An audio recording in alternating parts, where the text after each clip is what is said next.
మహాగణుడా, ప్రేమగల మా తండ్రి, కృపగల మా దేవ, మీకే వందనాలు, స్తుతులు స్తోత్రములు చెల్లిస్తున్నాం తండ్రి. మీ మహాకృపను బట్టి నైనా ఈ ఆదివారం ఉదయకాల సమయంలో నైనా ఈ సన్నిధానంలో తండ్రి నైనా మీ ఉన్నతమైన నామాన్ని నైనా స్తుతించాము నైనా, మీ ఉన్నతమైన ఘనతను నైనా కీర్తించాము. సమయంలో తండ్రి మా బ్రతుకు పుస్తకం బైబిల్లో మాటలను ధ్యానించుండగా నైనా వినగలిగే చెడును గ్రహించే హృదయాన్ని మాకు గ్రహించేది. నైనా మాట్లాడుతున్న నాకు మీ ఆత్మ సహాయాన్ని గ్రహించి సమయోచితమైన జ్ఞానంతో ఉన్నతమైన మీ ఆలోచనలు బలపరిచి మీరే మాట్లాడండి, మీరే మమ్మల్ని నేను స్థిరపరచండి. జరుగుతున్న ఈ కార్యక్రమంలో మహిమ ఘనత ప్రభావం మీకు అర్పిస్తాం. క్రీస్తు నామమున ప్రార్థన అడిగి వేడుకొనుచున్నాము తండ్రి. ఆమేన్. ముందుగా తండ్రి దేవునికి ప్రభువైన యేసుక్రీస్తు వారి నామములో కృతజ్ఞతాస్తుతులు చెల్లిస్తున్నాము. కూడినకి కూడా ప్రభువైన యేసుక్రీస్తు వారి నామములో శుభవందనాలు తెలియజేస్తున్నాము. ప్రియమైన దేవుని వల్ల దేవుని యొక్క ఉన్నతమైన కృపను బట్టి గడిచిన కాలం అంతా మరి ఆయన ఎన్నో ప్రమాదాల నుండి ఎన్నో పరిస్థితుల నుండి మనల్ని నడిపించి మళ్ళా ఆయన సన్నిధానంలో ఉన్నతమైన తన మాటలు నేర్చుకొని మనం బలపడి తన కొరకు బ్రతకడానికి ఇచ్చిన యొక్క సమయంలో ఆయన మాటలు మనం చక్కగా ఆలోచన చేసి దేవుని గురించి ఉన్నతంగా బ్రతకడానికి మనం ప్రయత్నం చేయాలి.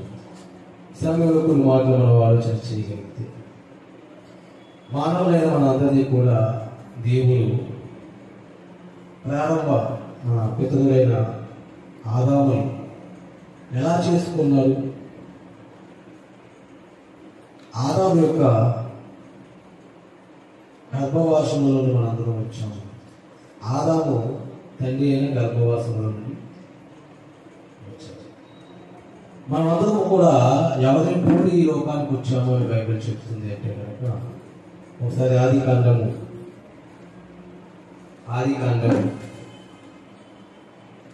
1వ అధ్యాయం 26వ వచనాన్ని మనం చదువుతాం.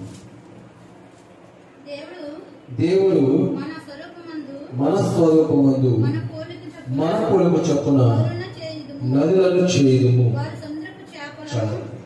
అక్కడ దేవుడు చెప్తున్న మాటను మనం జాగ్రత్తగా ఆలోచన చేస్తే దేవుడు ఏమని మనం చేశాడంటే మన స్వరూపమందు మన పోలిక చొప్పున నదులను చేయుదుము. మనము దేవుని పోలికగా దేవుని స్వరూపమందు చేయబడిన వారు. దేవుని పోలిక దేవుని స్వరూపం అనగానే ఎలా మనం దాన్ని ఆలోచన చేయాలి? దేవుని పోలిక అంటే మనకు కనిపిస్తున్న కళ్ళు, ముక్కు, చెవులు, నోరు, కాళ్ళు, చేతులు మొత్తం ఈ శరీరం అనేది దేవుని పోలిక, దేవుని స్వరూపమా? కాదు. దేవుని పోలిక దేవునికి స్వరూపము చొప్పున నదులను చేయదు. ఇది నదుల యొక్క ఆకారం. అవునా? ఈ శరీరం అనేది నదుల యొక్క ఆకారంకి దేవుడు తన స్వరూపాన్ని తన పోలికను ఇచ్చాడు. మామూలుగా చాలా సందర్భాలలో మనం పిల్లల్ని పోలుస్తూ ఉంటాం. ఎలా పోలుస్తాం? సేమ్ మన అలా ఉన్నారండి, ఇవన్నీ అమ్మపల్లి అండి, వీళ్ళ ముక్కు ఆ తాత ముక్కు అండి. ముక్కును బట్టి, కళ్ళును బట్టి, రూపాన్ని బట్టి మనం పిల్లవాడిని మనుషులు అంటే తల్లిదండ్రులు, మేనమామ లేకపోతే ఎవరితో పోలుస్తాం. ఎందుకంటే ఇది మట్టి దేహం, మట్టి నుండి చేయబడింది. నదులు అనేది మట్టి నుండి చేయబడింది. దేవుని పోలిక దేవుని స్వరూపం అంటే దేవుడు మనకలాంటి ఆకారాన్ని కలిగి ఉన్నాడేనా? దేవుడు మనకలాంటి కాళ్ళు, చేతులు, కళ్ళు, నోరు, ముక్కు ఇవన్నీ కలిగి ఉన్నాడనా? కాదు. మరి ఏంటి అక్కడ అలా రాయబడింది? స్వభావము, అంతేనా? అంటే దేవుడు పోలిక దేవుని స్వరూపం మనకి ఏమి ఇచ్చాడంటే కనుక మనల్ని దేవుడు పరిశుద్ధులుగా పుట్టించాడు, యథార్థవంతులుగా పుట్టించాడు. అంటే మనం ఎలా పుట్టామంటే కనుక దేవుడి పిల్లలుగా దేవుడు ఎలాగైతే పరిశుద్ధులై ఉన్నాడో మనము కూడా పరిశుద్ధులుగానే ఈ లోకానికి వచ్చామా లేదా? వచ్చాం. అందుకే ఏమన్నాడు అక్కడ దేవుడు మన స్వరూపమందు మన పోలిక చొప్పున నరులను చేయుదుము. అవునా? ఆల్రెడీ మనం దేవుని పోలిక దేవుని స్వరూపమందు చేయబడితే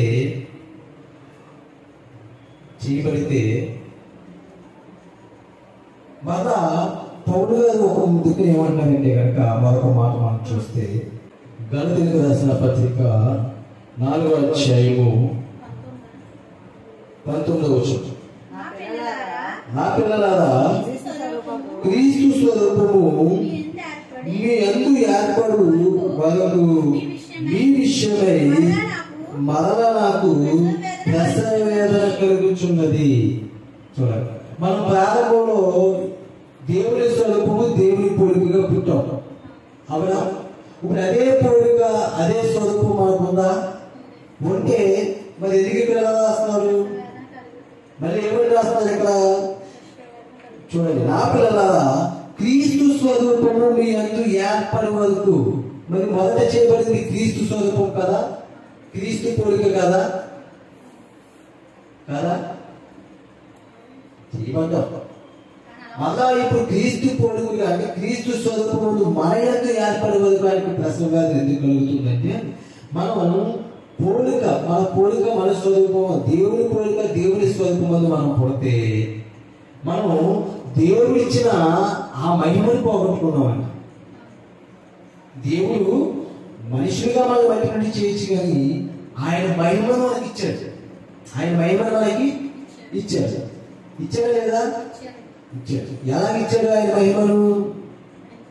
ఆయన మనల్ని చేసంట సముద్ర చేపలను, ఆకాశ పక్షులను, 5 మృగాల్ని ప్రతి దానిని ఏడునట్టుగా మనకి మహిమా ప్రభావంతో కిరీటము ధరింపజేశారంట. ఇప్పుడు ఆ మహిమను మనం ఏం చేశామంటే మనకి రోమిలకు రాసిన పత్రికలో చెప్తున్నాడు. రోమిలకు రాసిన పత్రిక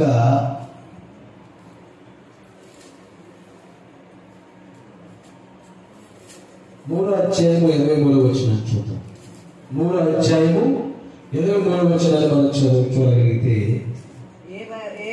ఏ భేదము లేదు, అందరూ పాపము చేసి దేవుడు అనుగ్రహించి మహిమను పొందలేకపోతున్నారు. చూడండి, దేవుడు ప్రారంభంలో మహిమా ప్రభావంతో మన కిరీటము ధరింపజేశాడు. అవునా? మనల్ని రాజుగా, కిరీటం అంటే తన యొక్క మహిమను, తన పరిశుద్ధతను, తన యథార్థతను, తన యొక్క లక్షణాన్ని మనకి ఇచ్చాడు. తన పోలికను మనకి ఇచ్చాడు.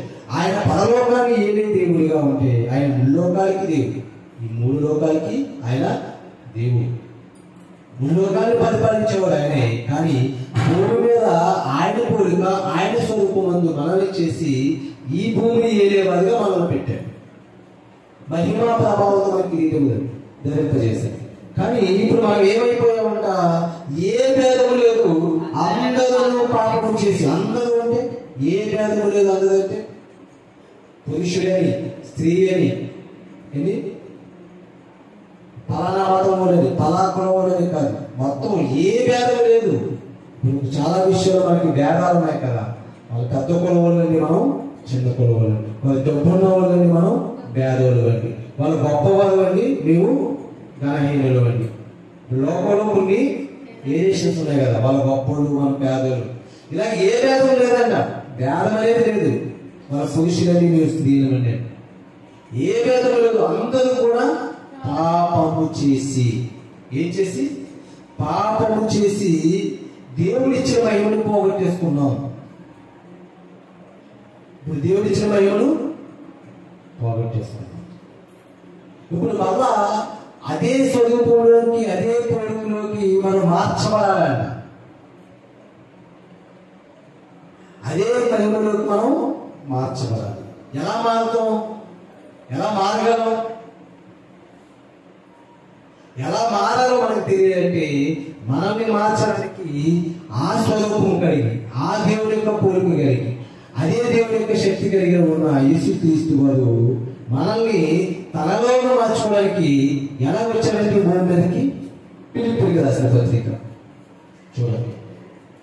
క్రీస్తు స్వరూపం మన ముందు ఏర్పడాలి అంటే ముందు క్రీస్తు ఎలా రావాల్సి వచ్చిందో అక్కడ చెప్తున్నాడు. ఫిలిప్పీయులకు రాసిన పత్రిక అపోస్తలుడైన పౌలు ఫిలిప్పీయులకు రాసిన మొదటి పత్రిక 2వ అధ్యాయము 6వ వచనం నుండి చదువుదాం. ఫిలిప్పీయులకు రాసిన పత్రిక 2వ అధ్యాయము 6వ వచనం నుండి చదువుదాం. ఆయన దేవుని స్వరూపము కలిగి ఉన్నవాడే ఉండి. చూడండి, యేసుక్రీస్తు వారు ఏ స్వరూపం కలిగి ఉన్నాడు? ఆయన దేవుని స్వరూపము కలిగి ఉన్నవారే కలిగిన వారై దేవునితో సమానముగా, చూడండి, దేవునితో సమానముగా విడిచిపెట్టకూడని భాగ్యమని ఉంచుకోలేదు గాని. చూడండి, ఇక్కడ ఏమన్నారంటే ఆయన దేవుని స్వరూపం కలిగిన వారే ఉండి. యేసుక్రీస్తు వారు ఎవరి స్వరూపం? దేవుని స్వరూపం. ఇందాక మనల్ని ఎలా చేశారు? అవునా? మన కొడుకు చెప్పిన మన స్వరూపం అందు అవునా చేశాడు. మనం ఏం చేసాం? ఏ భేదము లేదు, అందరూ దేవుడు ఇచ్చిన మహిమను, దేవుడి యొక్క స్వరూపాన్ని, పోలికను పోగొట్టుకున్నారు పాపం చేసి. అవునా? ఇప్పుడు అదే దేవుడు ఏం చేస్తున్నారంటే ఇక్కడ ఆయన దేవుని పోలికలు కలిగిన వారి ఉండి దేవునితో సమానంగా ఉండిట విడిచిపెట్టకూడని భాగ్యమని ఎంచుకోలేదు కానీ ఆ భాగ్యాన్ని ఆయన విడవలని అనుకోలేదు. కానీ ఆయన ఇప్పుడు లోకంలో పుట్టిన తన పిల్లలందరూ కూడా ఏ మహిమనైతే పోగొట్టుకున్నారో ఆ మహిమలోకి మళ్ళా వారిని తీసుకురావడానికి ఆయన ఆ దేవుడితో సమానంగా ఉండుట విడిచిపెట్టని భాగ్యాన్ని ఏం చేసింది? విడిచిపెట్టి ఆ స్థితిలో ఏ స్థితికి వచ్చారు? చూడండి 7వ వచనం, మనిషిని పోలికగా పుట్టి. ఇప్పుడు చూడండి, ఏ పోలిక వచ్చాడు? మనిషిని పోలిక. ఇప్పుడు మన పోలిక ఏంటి? మన ముందు ఎవరి పోలికగా చేయబడ్డాం? దేవుని స్వరూపము, దేవుని పోలిక. ఇప్పుడు మనం దేవుని పోలిక, దేవుని స్వరూపాన్ని ఏం చేసాం? పోగొట్టుకున్నాం. కాబట్టి ఇప్పుడు ఆ దేవుడు ఎవరి పోలికగా వచ్చాడు? పోగొట్టుకున్న వాడి దగ్గరికి ఆయన ఉన్నదాన్ని విడిచిపెట్టి ఆయనకున్న దైవత్వాన్ని, ఆయనకున్న దేవుని యొక్క లక్షణాన్ని, అక్కడ ఉన్న ఆయన స్థితిని వదిలేసి ఈ భూమి మీదకి మనిషిని పోలికగా పుట్టి ఆయన ఇక్కడికి వస్తేనే కానీ మళ్ళా మనం ఆయన పోలికగా మనం మార్చబడలేమా? మార్చబడదు. మనం ఏ స్థితిలో మనం పోగొట్టుకున్న మహిమ నుండి ఏ స్థితిలో బ్రతుకుతున్నామో ఆ స్థితిలోకి యేసుక్రీస్తు వారు వస్తున్నారా? వచ్చేసారు. వచ్చేసి ఏం చేశారు అక్కడ చెప్తున్నారు. చూడండి, మనిషిని పోలికగా పుట్టి దాసుని స్వరూపాన్ని ధరించుకొని, అదే మనిషిని పోలికగా పుట్టి మనుషులలో దాసుని స్వరూపము అంటే తను తాను తగ్గించుకున్నాడు. ఒకవేళ మనిషిని పోలికగా పుడితే ఏ రాజుల ఇంటిలోనూ, ఏ అధికారి ఇంటిలోనూ, గొప్ప ధనవంతుడి ఇంటిలోనైనా పుట్టలేదండి. మనుషుని పోలిక ధరించి దాసుని స్వరూపము, ఏ పోలిక? మనిషిని పోలికగా పుట్టి దాసుని స్వరూపము ధరించుకొని తనను తాను రిక్తునిగా చేసుకొనెను. మరియు ఆయన ఆకారమందు మనుషునిగా కనబడి. చూడండి, దేవుడు అంట ఆకారమందు ఎలా కనబడుతున్నాడంట? మనుషునిగా కనబడి.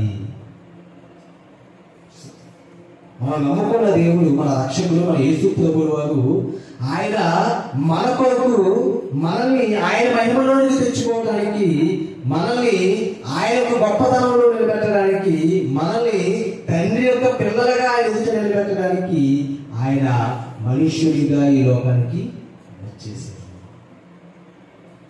ఎంత గొప్ప దేవుడు అండి! ఎంత గొప్ప దేవుడు!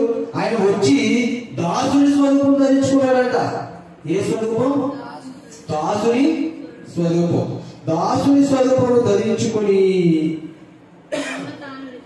తన్ను తాను వ్యక్తిగా చేసుకునేను. మరియు ఆయన ఆకారమందు మనుషుడిగా కనబడి మరణము పొందినంతగా, అనగా శిలువ మరణము పొందినంతగా విధేయత చూపిన వారే తన్ను తాను తగ్గించుకునేను. చూడండి, ఆయన మానవుడిగా పుట్టడమే కాదు, దాసుని స్వరూపం ధరించుకోవడమే కాదు,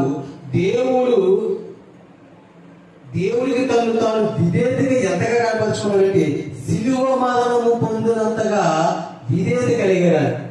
ఏమన్నా చూడండి, ఎంతో వచ్చినప్పుడు అక్కడ అన్నాడు, మరియు ఆయన ఆకారమందు మనుషునిగా కనబడి మరణము పొందినంతగా అనగా సిలువ మరణము పొందినంతగా విధేయత చూపినవాడు. ఎవరికి చూపుతున్నారు విధేయత? ఎవరికండి? సిలువ మరణము పొందడానికి దేవుడు ఆయన్ని ఈ లోకానికి పంపించాడు. ఆ మరణాన్ని పొందడానికి ఆయన దేవుడికి విధేయత చూపించి తన్ను తాను ఈ లోకంలో తగ్గించుకొని వచ్చి సిలువ మరణము పొందినంతగా విధేయత చూపిన వాడే తన్ను తాను తగ్గించుకునేను. సిలువ మరణము పొందితేనే గాని ఆయన ఆ దేవుడు ఈ లోకానికి వచ్చి సిలువ మరణము పొందితేనే గాని సిలువ మరణము పొంది మనం పొందుకోవలసిన మహిమలు ఆయన మనకి ఇవ్వాలనుకున్నాడు.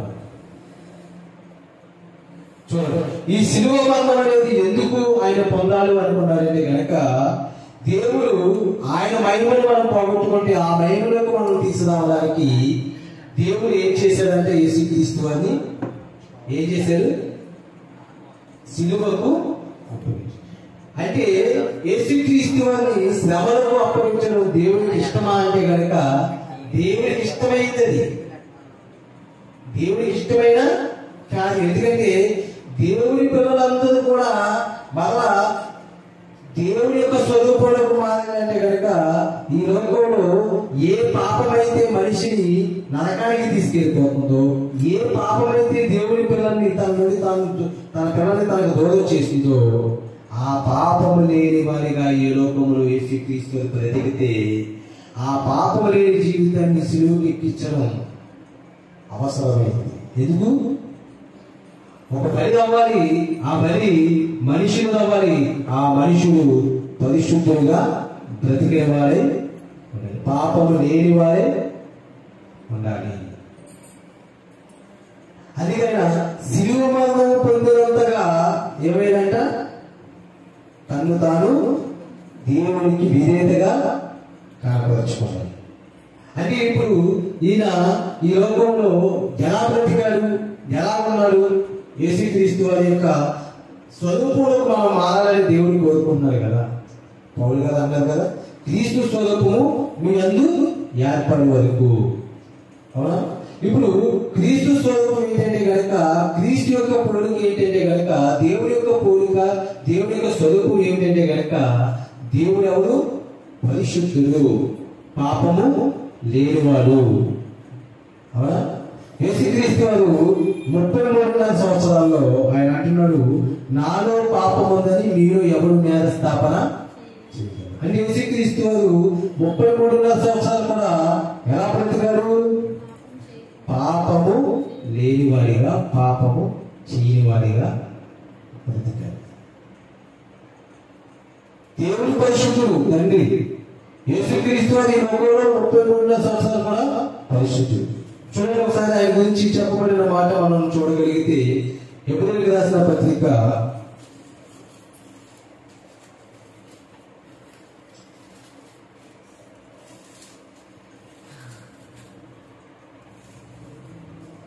7వ అధ్యాయం 24వ వచనం.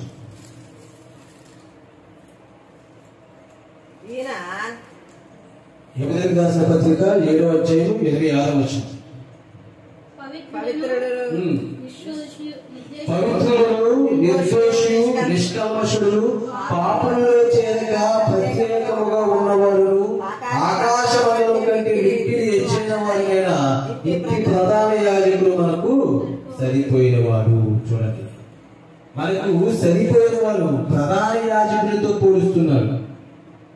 అంటే ధర్మశాస్త్ర కాలంలో ప్రధాన యాజకులు ఏం చేసేవారంటే కనుక, మనుషులు చేసిన పాపములకు ఒక గొర్రెను లేక ఒక మేకను బలి ఇచ్చి ఆ రక్తము దేవాలయంలో పరిశుద్ధ స్థలములు చిందింపజేసి తర్వాత ప్రజలకు కూడా చేకరించి అప్పుడు ప్రజలు ఏం చేసేవారు? పరిశుద్ధ. ఇప్పుడు అదే ప్రధాన యాజకుడిగా ఉన్న యేసుక్రీస్తు వారు ఎలాగా పరిశుద్ధులు, నిర్దోషులు, నిష్కల్మషులు, పాపంలో చేరక ప్రత్యేకముగా ఉన్న వాళ్ళను, ఆకాశమండలం కంటే ఇట్టి ప్రధాన యాజకుడు మనకు సరిపోయిన వారు. ఈయన ఎలాంటి ప్రధాన యాజకుడు అంటే పరిశుద్ధులను అంటారు, పవిత్రులను. ఏంటంట? పవిత్రులను, నిర్దోషులు, పాపుల్లో చేరక. పవిత్రులను, నిర్దోషులు, నిష్కల్మషులు. అంటే ఆయన ఏమి లేదు, కల్మషం లేదు, ఆయనలో దోషము లేదు, ఆయనలో అపవిత్రత లేదు. పాపుల్లో చేరక ప్రత్యేకముగా బ్రతికాడు. ప్రత్యేకముగా బ్రతికాడు. పాపుల్ని మార్చాడు కానీ పాపులతో స్నేహము చేయడు. ఈయన పాపి ఇంటికి వెళ్ళి ఎలాగ భోజనం చేయించున్నాడు అని అన్నదానాలు యూదులు.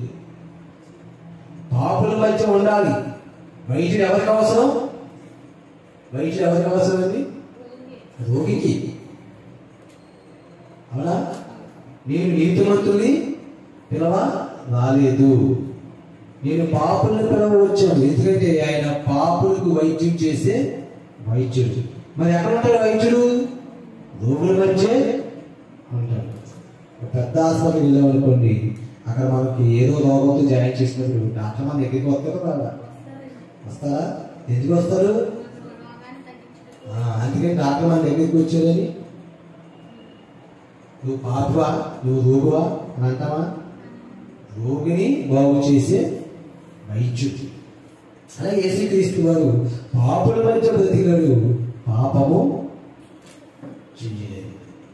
పాపము ఏలుతున్న లోకములో మనుషులు పాపము చేత వేలబడుతున్నారు. పౌలు అంటాడు, నేను పాపమునకు అమ్మబడి ఉన్నాను. అదే పాపం ఏలుతున్న ఈ లోకంలోనికి మనుష్యునిగా పుట్టాడు, దాసుని స్వరూపం ధరించుకున్నాడు. 33 సంవత్సరాలు ఈ భూమి మీద బ్రతికాడు, కానీ పాపం అనేది చెయ్యలేదు. చూడండి, ఆయన గురించి చాలా మాట్లాడారు. ఆయన దూషింపబడి బదులు దూషించలేదు. దూషించాడా? దూషింపబడ్డా? బదులు దూషించాడా? దూషించలేదు. దూషించాడు. యేసుక్రీస్తు వారిని దూషించారు కదా. ఆయన మళ్ళా తిరిగి దూషించాడా? దూషించాడు. ఆయన చేయలేదు. ఎక్కడ? నోటితో గాని, చూపుతో గాని, దేనితోనే ఆయన పాపము పాపము చేసే అవకాశం అన్న దేహంలోకి ఆయన వచ్చాడు, కానీ పాపము చేయలేదు. పాపము ఆయన ఎలా పంపించాడు ఈ లోకానికి? దేవుడు అంటే కనుక రోమపత్రికలో చెప్తున్నారు. 8వ అధ్యాయం 4వ వచనము, 8వ అధ్యాయం 4వ వచనము, రోమపత్రిక 8వ అధ్యాయము 4వ వచనం మాకు చెప్తున్నాడు.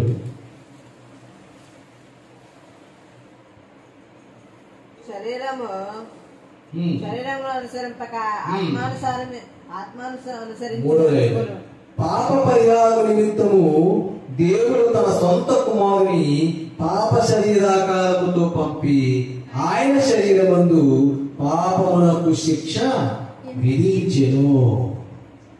అవునా? ఇప్పుడు ఏ ఆకారంలోకి వచ్చేసాడు? మనిషిని పోడుక దాసుని స్వరూపం. మనిషిని పోడుకగా ఈ లోకానికి వచ్చాడు. మనిషిని పోడుకగా ఏ ఆకారాన్ని ధరించుకున్నాడంటే, ఇదిగో మనం ఉన్న ఈ మట్టి దేహం ఎలాగైతే ఉందో ఇదే ఆకారాన్ని ఆయన ధరించాడు. పాప శరీరాకారముతో ఆయన ఈ లోకంలో ఉన్నారు. పాప శరీరాకారముతో ఆయన ఈ లోకానికి పంపారు. అక్కడ అన్నారు చూడండి, పాప పరిహార నిమిత్తము దేవుడు తన సొంత కుమారుని పాప శరీరాకారముతో పంపి ఆయన శరీరమందు పాపమునకు శిక్ష విధించింది. అని ఇప్పుడు దేవుడికి ఇష్టమైందా ఆయన అంటే కనుక ఆయన గురించి ఏమని చెప్పబడుతుంది? తర్వాత ఆయన పిల్లలుగా క్రీస్తు స్వరూపంలోకి మార్చబడుతున్న మన గురించి కూడా ఆయనకి ఏమని చిత్తముందో ఆయన చెప్తున్నారు. ఎబ్రీయులకు రాసిన పత్రిక ఒకసారి మళ్ళీ చూడగలిగితే, ఎబ్రీయులకు రాసిన పత్రిక చూడగలిగితే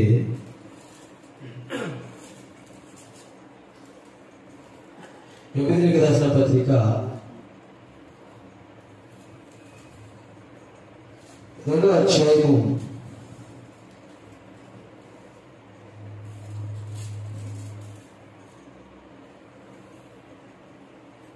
2వ చూడండి, నేను చదువుతాను, మీరు జాగ్రత్తగా. 2వ పత్రిక 8వ వచనం చూడండి. ఎపిసోడ్కి రాసిన పత్రిక 2వ అధ్యాయము 8వ వచనం చూడండి. వారి పాదముల కింద సమస్తము ఉంచితివి. చూడండి, ఇక్కడ ఇది ఎవరి గురించి చెప్పబడుతుంటే మనిషి చేసిన తర్వాత వారి పాదాల కింద సమస్తాన్ని దేవుడు ఉంచాడు కదా, దాని గురించి చెబుతూ ఆయన సమస్తమును వారికి లోపరిచినప్పుడు వారికి లోపరచకుండా దేనిని విడిచిపెట్టలేదు. మనిషికి లోపరచకుండా దేవుడు దేనిని విడిచిపెట్టలేదు. ఈ సృష్టిలో సృష్టింపబడిన ప్రతి దాన్ని మనిషికి లోపరచడు, విడిచిపెట్టలేదు. ప్రస్తుతం మనము సమస్తమును వారికి లోపరచబడిన ఇంకను చూడలేదు, కానీ దేవుని కృప వల్ల ఆయన అది యేసుక్రీస్తు ప్రతి మనుషుల కొరకు మరణం అనుభవించినట్లు దూతల కంటే కొంచెం తక్కువ వారిగా చేయబడిన యేసు మరణము పొందినందున మహిమా ప్రభావంతో కిరీటము ధరించిన వారిగా ఆయనను చూచుచున్నాం. ఎవరిని చూస్తున్నాం? ఇప్పుడు మళ్ళీ మహిమా ప్రభావం ఎవరికి ఇచ్చాడు దేవుడు? మొదటంటే మన చదువుమందు మన కొడుకులందు నరులను సృజించు. అప్పుడు మహిమా ప్రభావంతో ఎవరికి ఇచ్చాడు కిరీటం? దేవుడు మనకిచ్చాడు. అది ఇంకా వారు పొందుట మనం ప్రస్తుతం చూడలేదు, కానీ ఇదిగో దేవుని కృప వల్ల ఆయన ప్రతి మనుషుల కొరకు మరణం అనిపించినట్టు. ఎవరు? మనందరి కొరకు మరణం అనిపించింది ఎవరు? యేసుక్రీస్తు. అవునా? మనం పాపం చేసి మరణాన్ని తెచ్చుకున్నాం. మనందరి నిమిత్తం అంటే ఆయన మరణం అనుభవించి ఇప్పుడు దేవదూతల కంటే కొంచెం తక్కువ వాడిగా చేయబడిన యేసు. ఎవరంట? యేసుక్రీస్తు ఎలా చేయబడ్డాడు? అవునా? అంటే మనం ఎలా చేయబడ్డాం? మనము కూడా దేవదూతల కంటే కొంచెం తక్కువ వాడిగా చేయబడ్డాం. అవునా? దేవదూతల కంటే మనం కొంచెం తక్కువ వాడిగా చేయబడ్డాం. మన పోలికకు మన స్వరూపమందు యేసుక్రీస్తు వచ్చాడు కాబట్టి ఆయన కూడా ఎలా చేయబడ్డాడు? దేవదూతల కంటే కొంచెం తక్కువ వారిగా చేయబడిన యేసు మరణము పొందినందున ఏం పొందినైనా మహిమా ప్రభావములతో కిరీటము ధరించిన వారిగా ఆయనను చూచుచున్నాము. యేసుక్రీస్తు వారు మరణించి తిరిగి లేచిన తర్వాత ఆయనకు మహిమా ప్రభావమును కిరీటముగా ధరించిన వారిగా ఆయన చూచుచున్నాము. ఆయన శరీరధారిగా ఉన్న దినముల్లో తండ్రిని అడుగుతున్నాడు. ఆయన ఏదైతే విడిచిపెట్టి వచ్చాడో దాన్ని అడుగుతున్నాడు యేసుక్రీస్తు వారు. మన వరకు ఆయన పరలోకాన్ని విడిచిపెట్టలేదు కదా. పరలోకంలో ఏ విడిచిపెట్టాడు? అయినా తన మహిమను అక్కడ విడిచిపెట్టి వచ్చాడు. దాన్ని అడుగుతున్నాడు. చూడండి, యోహాను సువార్త 15వ అధ్యాయము. యోహాను సువార్త 15వ అధ్యాయము. యోహాను సువార్త 15వ అధ్యాయము 5వ వచనం నుండి చూద్దాం. తండ్రి లోకము పుట్టినది మొదలుకొని అదా తండ్రి లోకము పుట్టక మునుపు నీ యొద్ద నాకు ఏ మహిమ ఉండనో ఆ మహిమతో నన్ను ఇప్పుడు నీ యొద్ద మహిమపరచుము. లోకము నుండి నీవు నాకు అనుగ్రహించిన మనుషులకు నీ నామమును ప్రత్యక్ష పరిచితిని. చాలండి. ఇప్పుడు ఏమని చెప్తున్నాడు చూడండి. ఏమని అడుగుతున్నాడు? తండ్రి ఇదిగో 4వ వచనం చూద్దాం. చేయుటకు నా చేతికి ఇచ్చిన పని నేను సంపూర్ణంగా నెరవేర్చి భూమి మీద నిన్ను మహిమపరిచితిని. భూమి మీద దేవుణ్ణి మహిమపరచవలసిన గొప్పవాడు ఎవరంటే కనుక మనిషి. కానీ మనిషి దేవుడిచ్చిన మహిమను పోగొట్టుకున్నాడు. ఇప్పుడు ఆ మనిషిని రక్షించడానికి పరలోకంలో ఏ విడిచిపెట్టి వచ్చాడంట? యేసుక్రీస్తు మహిమను. అందుకే ప్రేమడుగుతున్న 5వ వచనంలో ఏమన్నా చూడండి అక్కడ. తండ్రి లోకము పుట్టక మునుపు నీ యొద్ద నాకు ఏ మహిమ ఉండినో ఆ మహిమతో ఇప్పుడు నన్ను మహిమపరచుము అన్నాడు. అవునా? ఎప్పుడు మహిమపరిచాడు? ఇదిగో దేవుడు అప్పగించిన పనిని శిలువ మరణంతో ఆయన పూర్తి చేశాడు. యేసుక్రీస్తు పూర్తి చేసిన తర్వాత ఇప్పుడు ఎప్పుడు దాని పత్రిక మనం చదువు చూడండి. అక్కడ చెప్తున్నాడు ఏమన్నాడంటే ఆయన ప్రతి మనుషుల గురించి మరణము అనుభవం. 2వ పత్రిక 9వ వచనం చూడండి. ఆయన ప్రతి మనుషుల గురించి ప్రతి మనుషుల వరకు మరణము అనుభవించినట్లు దూతల కంటే కొంచెం తక్కువ వారిగా చేయబడిన యేసు మరణము పొందినందున మహిమా ప్రభావములతో కిరీటము ధరించిన వారిగా ఆయనను చూచుచున్నాము. ఇప్పుడు ఏ మహిమా ప్రభావంతో ఆయన కిరీటం ధరించుకున్నాడో, మరణాన్ని పొంది మృత్యుంజయుడు తిరిగి వేసిన తర్వాత ఏ మహిమా ప్రభావం యేసుక్రీస్తు వారు మహిమా ప్రభావం పొందుకున్నారో అదే మహిమను ప్రభావాలు మనకి కూడా ఇవ్వాలనుకుంటున్నాడు దేవుడు. అందుకే ఇప్పుడు యేసుక్రీస్తు వారిని చూపిస్తూ పౌలు అన్నాడు, క్రీస్తు స్వరూపము మీ యందు ఏర్పడు వరకు, క్రీస్తు స్వరూపము మీ యందు ఏర్పడు వరకు నేను మరలా ప్రసవ వేదన. క్రీస్తు ఏ మహిమనైతే విడిచిపెట్టి వచ్చాడో అదే మహిమను మరలా పొందుకున్నారు. ఎప్పుడు? తండ్రికి లోకానికి వచ్చి విధేయత చూపించి శిలువ మరణము పొందినంతగా విధేయత చూపించి అదిగో మరలా మూడో దినాన లేచి యేసుక్రీస్తు వారికి అడిగినట్టుగా మరలా అదే మహిమను యేసుక్రీస్తు వారికి చేశాడు. తన మహిమలో వెళ్ళిపోయాడా?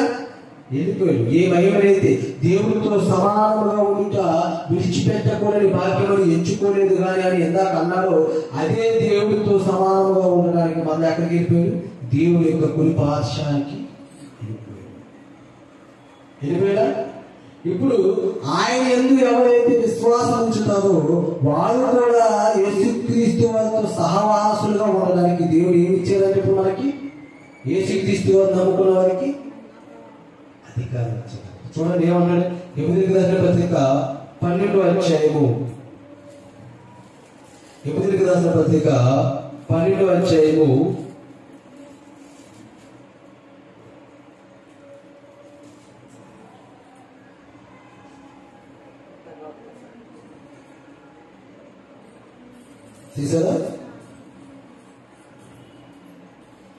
12వ అధ్యాయము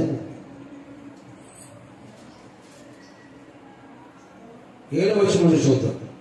శిక్షాఫలము పొందుటకే మీరు సహించుచున్నారు, దేవుడు కుమారుడుగా మిమ్మును చూచుచున్నాడు. తండ్రి శిక్షింపని కుమారుడు ఎవడు? చూడండి చదువుతాం. శిక్షాఫలము పొందుటకై మీరు సహించుచున్నారు, దేవుడు కుమారులుగా మిమ్మల్ని చూచుచున్నారు. ఇక్కడ ఏమని చెప్తున్నాడు? దేవుడు యేసుక్రీస్తు వారిని నమ్ముకున్న మనల్ని ఎలా చూస్తున్నాడు? కుమారులుగా చూచుచున్నాడు. తండ్రి శిక్షింపని కుమారుడు ఎవడు? తండ్రి శిక్షింపని కుమారుడు ఎవడు? కుమారులైన వారందరూ శిక్షలో పాలు పొందుతున్నారు. మీరు పొందని దుర్బీజులే గాని కుమారులు కాదు. ఇప్పుడు కుమారులైన వారందరూ ఎందులో పాలు పొందుతున్నారంట? శిక్షలో పాలు పొందుతున్నారు. అవునా? ఈయన నా ప్రియ కుమారుడు, ఈయనందు నేను ఆనందించు అంటే ఆయన కుమారుడైనా? ఆయన కుమారుడు మీద ఆయన చేసిన శిక్ష ఏంటి? ఆయన చేసిన శిక్ష ఏంటి? ఆయన ఎలా శిక్షించింది? మన కోసము ఆయన సిలువలో నలగొట్టడం ఆయనకి ఇష్టమైందంట. ఆయనకి ఇష్టమైంది. ఇప్పుడు ఆయన కుమారుడిగా స్వీకరింపబడిన ప్రతి ఒక్కరు కూడా ఎందులో పాలు పొందాలి? శిక్షలో పాలు. ఒకవేళ పాలు పొందకపోతే మనం ఎవరు కాదంట? కుమారుడైన వారు దేవుడికి రాయించిన ప్రతి దానికి. అందుకే ఆయన కుమారుడుగా ఈ లోకానికి వచ్చాడు. వచ్చి ఆయన వ్రాయించిన ప్రతి దానికి విధేయత చూపించి ఆయన మన కొరకు నలగా కొట్టబడ్డాడు. అలా నలగొట్టడం దేవుడికి ఇష్టమైంది. పక్కన అలా పేజీ తిప్పండి, అక్కడ రాయబడింది 10వ అధ్యాయము, ఎబ్రాయీయులకు రాసిన పత్రిక 10వ అధ్యాయము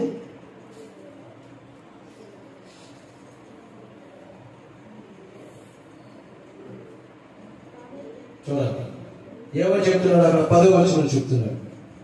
10వ అధ్యాయం 10వ వచనం.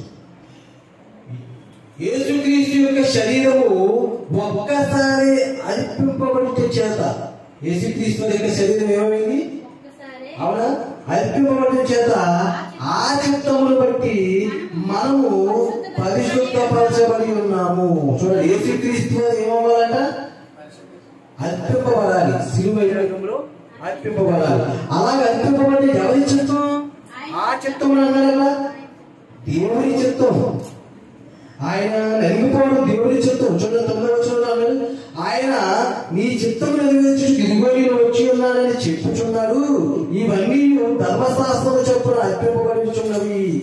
ఆ రెండవ దాన్ని స్థిరపరచుటకు మొదట దాన్ని కొట్టివేయుచున్నాడు. అంటే ఇప్పుడు మనల్ని పరిశుద్ధపరచడానికి గొర్రెల యొక్క రక్తము మేకల యొక్క రక్తము సరిపోదు. కాబట్టి రెండవది యేసుక్రీస్తు వారే అర్పణైపోతున్నారు మనం పరిశుద్ధులుగా మార్చడానికి. అందుకే యేసుక్రీస్తు యొక్క శరీరం ఒక్కసారి అర్పింపబడిన చేత ఆ చిత్తమును బట్టి మనము పరిశుద్ధపరచబడి ఉన్నాము. మనం ఎప్పుడు పరిశుద్ధపరచబడి ఉన్నాం? ఆయన బలి కొరకు. అంటే ఆయన మనిషిని పోలికగా ధరించి దాసుల స్వరూపం ధరించుకుని మనిషిని పోలికగా పుట్టి మన కొరకు శిలువ మరణం పొందినంతగా దేవుడికి ఏం చూపించాడు? విధేయత చూపించి ఆయన తను తాను అర్పించుకున్నాడు. కాబట్టి ఇప్పుడు మనం ఏమయ్యాం? పరిశుద్ధపరచబడి ఉన్నాము. ఇప్పుడు ఆ పరిశుద్ధతలో పాల్పంచడానికి దేవుడు మనల్ని కూడా ఏం చేస్తున్నాడు అంటే కనుక క్రీస్తు స్వరూపం మన యందు ఏర్పడే వరకు మనల్ని కూడా ఏం చేస్తున్నాడు? దేవుడు ఏం చేస్తున్నాడు? నలగొడుతున్నాడు. అర్థమైందా? ఎందుకంటే మనం నమ్ముకున్న దేవుడు మన రక్షకుడైన యేసుక్రీస్తు వారి యొక్క స్వరూపము పోలుగా మనం చూడగలిగింది. దేవునికి విధేయత చూపించి ఆయన మనుషుడిగా వచ్చిన పాపము లేని వారిగా బ్రతికాడు. ఆయన ఈ లోకంలో అలా బ్రతికి తన శరీరాన్ని బలి కల్పించాడు. కాబట్టి ఆ బలి ద్వారా మనకి ఏమొచ్చింది? పరిశుద్ధత వచ్చింది. ఇప్పుడు పరిశుద్ధపరచబడిన మనము ఎవరి పోలికగా మార్చబడుతున్నాం? దేవుని పోలిక. ఏదైతే మొదట మనం పోగొట్టుకున్నామో దాన్ని మరలా మనకి ప్రభువైన యేసుక్రీస్తు వారి ద్వారా దేవుడు ఇచ్చాడు. ఆ దాన్ని అక్కడ చెప్తాడు, ప్రతి మనిషి కొరకు ఆయన మరణం పొంది ఏమయ్యాడంట? ఆయన మరణం పొంది తిరిగి లేచిన తర్వాత మహిమా ప్రభావంతో కిరీటము ధరించుకున్న వారిగా ఆయన చూస్తున్నాం. అవునా? ఇప్పుడు మనము కూడా అదే యేసు ప్రభువును నమ్ముకుని మనము కూడా మహిమా ప్రభావం ధరించుకున్న వారిగా, క్రీస్తుని ధరించుకున్న వారిగా మనము ఏమవ్వాలి? మార్చబడాలి. అంటే ఇప్పుడు ప్రభు మనకి ఏం చూపిస్తున్నాడంటే కనుక మనం ఏదైతే దేవుడి మహిమను పోగొట్టుకోవడానికి పాపం చేస్తామో మన కొరకు దేవుడైన యేసుక్రీస్తు ఈ లోకానికి మనుషుడిగా పుట్టి తనకు ఎలాగైతే నలగొట్టుకుని పాపము చేయని ఆయన ఎలాగైతే పాపంగా చేయబడి నలగొట్టుకున్నాడో ఆయన మన పాపం ఎందుకు శిక్షణ భరిస్తే మనం ఆయనలాగా మారడానికి ఆయన రక్తంలో కలబడి పాపం చేయని వారిగా ఆయన ఎలాగైతే బ్రతికారో ఆయన విజాలలో నడుస్తూ మనం ఆయన పోలిన వారిగా ఉండాలి. అప్పుడు మనకి క్రీస్తు స్వరూపం మనలోకి వస్తుంది. పౌలు అంటాడు, మీరు క్రీస్తుని పోలి నడుచుకున్న ప్రకారం నన్ను పోలి నడుచుకోండి. క్రీస్తు మనకి ఏమిచ్చాడు? తన అరుగుజాలు ఇచ్చాడు. అంటే ఆయన పాపం లేని వారిగా ఎలా బ్రతికారో ఆ అరుగుజాలు మనకి ఉంచాడు. దాని గురించి చెప్తూ ఏమన్నా ఒకసారి పేతురు రాసిన పత్రిక చదువుతూ మనం ఊహించుకుందాం. అపోస్తలుడైన పేతురు గారు రాసిన మొదటి పత్రిక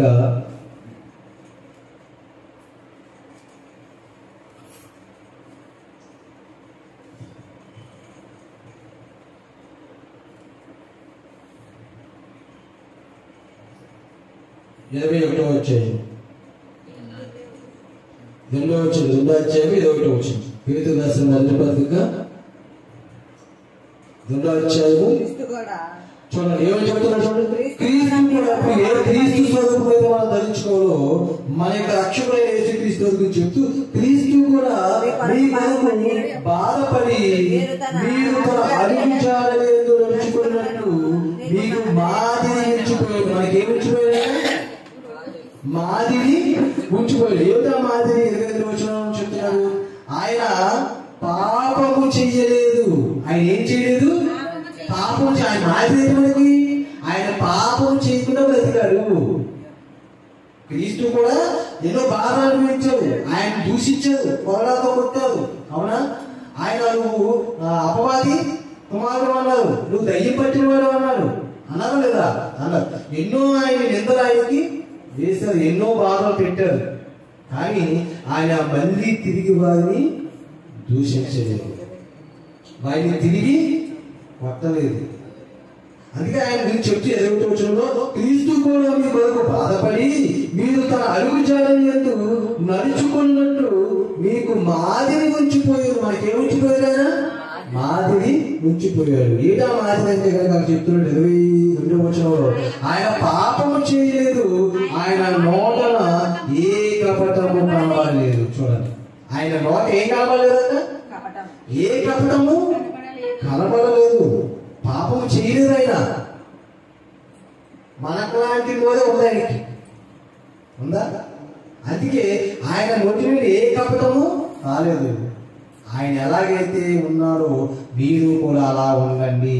అందుకే రోమపత్రిక 1వ అధ్యాయము మనం ఎందుకు పిలవబడ్డామో చెప్తున్నాడు. రోమపత్రిక 8వ అధ్యాయము 1వ అధ్యాయము రోమపత్రిక 1వ అధ్యాయము చివరి వచనాల్లో చూడండి ఏమన్నాడు అక్కడ.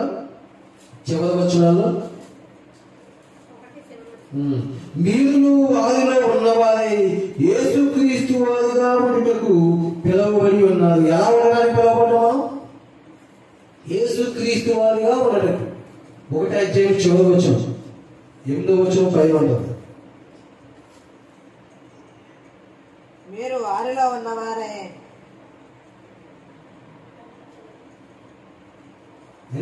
ఏమని చూడాలి అక్కడ? మీరు వారిలో ఉన్నవారే యేసుక్రీస్తు వారిగా ఉండుటకు పిలువబడి ఉన్నారు. యేసుక్రీస్తు వారు ఎలా ఉన్నారు అంటే కనుక ఆయన శరీరధారి అయిన దినాల్లో ఆయన మన కొరకు బాధపడ్డాడు, మన కొరకు శోధింపబడ్డాడు, మన కొరకు ఎన్నో మాటలు అవమానాలు నిందలు భరించాడు. కానీ ఆయన ఏం చేయలేదంట? ఆయన మీ కొరకు బాధపడి మీరు తన అడుగు జాడలందు నడుచుకున్నట్లు మీకు మాదిరి నుంచి వెళ్ళిపోయాడు. మాదిరి నుంచి పోయాడు. ఆయన పాపము చేయలేదు, ఆయన నోట ఏ కపటము కనబడలేదు. ఆయన దూషింపబడి బదులు దూషింపలేదు. చూడండి ఏమని చెప్తున్నాడు 23వ వచనం. ఆయన దూషింపబడ్డాడు కానీ ఆయన మరలా బదులు దూషించలేదు, దూషింపబడలేదు.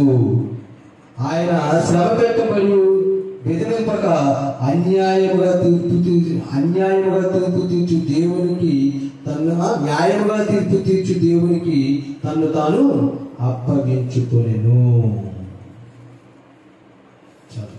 ఏమన్నా చూడండి, అంటే ఆయన దూషింపబడి బదులు దూషించలేదు. ఆయన నోట ఏ కపటము లేదు, ఆయన పాపము చేయలేదు. అలా చేయకుండా ఇతరులను దూషించకుండా దూషించే వారి వరకు ప్రార్థన చేసి మనకి కూడా మాదిరి ఉంచిపోయాడు. అంతే కదా. యేసుక్రీస్తు ఉన్నారు, మిమ్మల్ని దూషించే వారికి బదులు దూషించగా వారి కొరకు ఏం చేయండి? ప్రార్థన చేయండి. ప్రేమించమన్నాడు కానీ ఆయన మనల్ని ద్వేషించమన్నది. ఆయన ప్రేమించాడు లోకాన్ని. అందుకే ఆయన శిలువ యాగంలో ఏం కనబడుతుంది? ప్రేమ కనబడుతుంది. ఆయన ప్రేమించాడు కానీ లోకాన్ని ద్వేషించాడు. అందుకే ఆయన ఏం చూపించాడంటే కనుక దేవుని యొక్క స్వరూపము కలిగిన ఆయన దేవుని స్వరూపంలో చేయబడ్డ మనల్ని మరలా దేవుని యొక్క స్వరూపంలోనికి మార్చడానికి ఈ లోకానికి వచ్చాడు. అందుకే యేసుక్రీస్తు గురించి చెప్పబడుతుంది. తిమోతికి రాసిన తెస్సలోనికీయులకు రాసిన 1వ పత్రికలో ఏమని చెప్పబడుతుందంటే ఆయన అదృశ్య దేవుని స్వరూపి అయి ఉన్నాడు. ఎవరంట? అదృశ్య దేవుని స్వరూపం. ఇప్పుడు ఆ అదృశ్య దేవుని స్వరూపం ఎలాగైతే ఉంటుందో ఆ పోలిక, ఆ స్వరూపం అంటే పరిశుద్ధతలో, యథార్థతలో ఆ లక్షణాన్ని కలిగి భూమి మీద బ్రతికి యేసుక్రీస్తు వారు మన కొరకు చనిపోయారు. ఇప్పుడు క్రీస్తుని మనం ధరించిన వారు మన క్రీస్తు స్వరూపంలోకి మార్చబడాలి. అలా క్రీస్తు స్వరూపంలో మార్చబడి ఆయన వచ్చిన తర్వాత ఆయన ఏదైతే మహిమలోకి ప్రవేశించాడో అదే మహిమలోకి మనము కూడా ప్రవేశించాలి. అప్పుడు దేవుడు ఏ మహిమనైతే ఇప్పుడు మనం పోగొట్టుకున్నామో ఆ మహిమను మనకు అప్పుడు ఇవ్వబోతున్నాడు.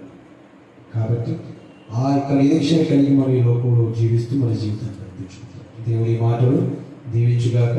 ప్రార్థన చేసుకుందాం. మహాగరుడా, ప్రేమగల మా తండ్రి, కృపగల మా దేవ, మీకే వందనాలు, స్తుతులు అయినా ఈ ఆదివారం ఉదయకాల సమయంలో ఇదిగో తండ్రి, ప్రారంభంలో ఏదైతే మాకు ఇచ్చిన మహిమ ప్రభావం మేము పోగొట్టుకున్నామో మీ కుమారుడైన యేసుక్రీస్తు ఈ లోకానికి వచ్చి మా అందరి నిమిత్తమునైనా ఆయన మరణము పొంది ఆయన శిలువ మరణము పొందిన తర్వాత మహిమా ప్రభావంతో ఆయన కిరీటము ధరించుకున్నవాడు ఆయన నిమిత్తం చూస్తున్నాం. ఆయన పోలికను ఆయన స్వరూపాన్ని మేము ధరించుకుంటుంది. నేను ఈ లోకంలో ఆయన వాకి వదిలి వెళ్ళిన మాదిరి చెప్తున్నాం. ఇదిగో తండ్రి ఆయన అడుగుజాడలో నడుచుకుంటూ పాపము లేని వారిగా ఈ లోకంలో దూషింపబడి వదులు దూషించక ఇదిగో తండ్రి మాకు నోట ఆయన కపటపడి నేను ఎలాగైతే మేము బ్రతుకుతాము మాకు ఒక మాదిరి నుంచి మీ కుమారుని పోలుస్తూ ఉన్నతమైన మీ మహిమలకు ప్రవేశించడం వెళ్ళని దీవించి మీరు తీసుకున్నాము ప్రార్థనకి వెళ్ళి ఆమె